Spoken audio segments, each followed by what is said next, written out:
Why, how is she smiling right now? Because I did the inner work. That's why. When challenges arise, you start handling them differently. They also become less of a burden because you're practicing how to process it so often, you just become an expert at it. That's with literally anything in life, right? But right now, we're talking about alchemy and we're talking about you. Changes that you experience within your life, becoming self-aware.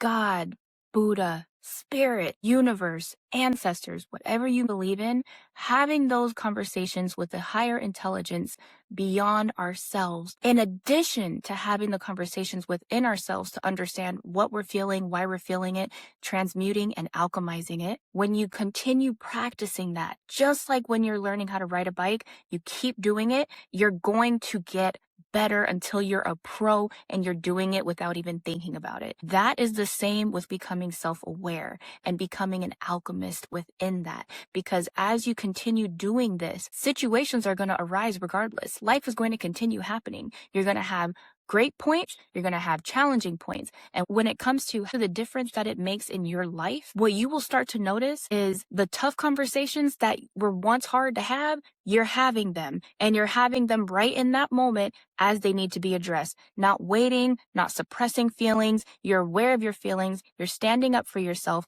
You're having those conversations. That's one. That improves relationships. And I'm not just talking romantic. Business relationships, professional relationships, friendships, family. It doesn't matter who you're talking to. The conversations that you're having within yourself and with spirit are going to increase the productivity of the conversations that you're having in your daily lives with people. Bam. Okay, that's number one. Number two, you're also more self-aware, which means you process emotions very quickly. So fast, people are going to wonder how in the world didn't this just happen to this person? So how is she smiling right now? And that's going to happen more frequently because you're going to be presented by the universe or God with these opportunities to address things that are surfacing within you that are no longer resonating with your frequency. Your frequency is going to be going up. Situations and opportunities are going to be presented for you to alchemize and release the things that no longer belong in those higher frequencies. They need to shed. They need to be let go. How do we do it? We're presented with situations that we may call challenges, but really they're opportunities for us to be able to learn about ourselves and learn more about what we're feeling, how we're feeling, why.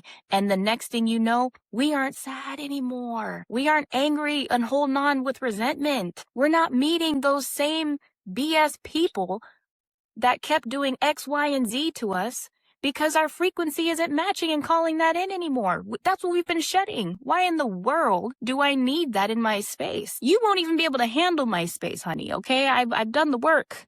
We went from here to here.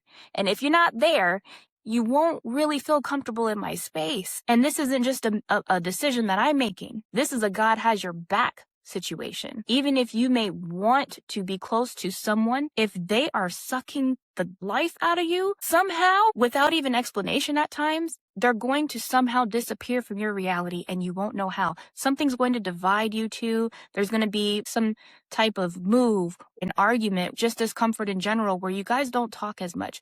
You're not going to know how, but at the same time, you're not really going to question it because you'll know why. And it's because you guys are not resonating anymore. The more that you expand spiritually and develop that within yourself and that knowing, things will not be able to last within your field, your space, and your reality. The same way certain viruses and bacteria can't handle living in certain environments, heat, certain temperatures. That is how your aura is going to present. And what you are bringing and attracting within you is not going to be that low gunk bacteria and viruses. No, you won't be able to last, honey. And I don't want it. That's the benefit of doing the inner work. And the more you do it, the easier it gets, the more opportunities come up and the more easily you're able to handle situations that once either broke you or you found tough. They're not going to affect you as long. Did I say it's not going to affect you? No,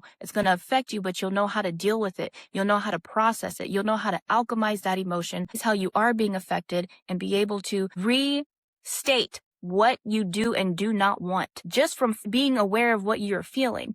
This is what I do and don't want moving forward. If it does come back up, you'll know how to address it to where it cannot stay next to you. It just can't. And if it does, it's not going to bother you. You will be unbothered. It's one or the other. Either it won't be able to last near you, or it will not bother you anymore. And this is often how a person who's very aware of themselves, either they go through a breakup, they go through an argument, they go through a tough time, they go through something that broke them down before. It will become so natural to you the more you practice it. It will become normal. And it won't be until someone else points it out. How did you bounce back so quickly? That you're like, oh shoot, I did, didn't I? It just becomes normal. That is the benefit of self-awareness and the importance of why being in tune with ourselves is the healthiest, not just for us, but allows us to express our highest potential in any situation.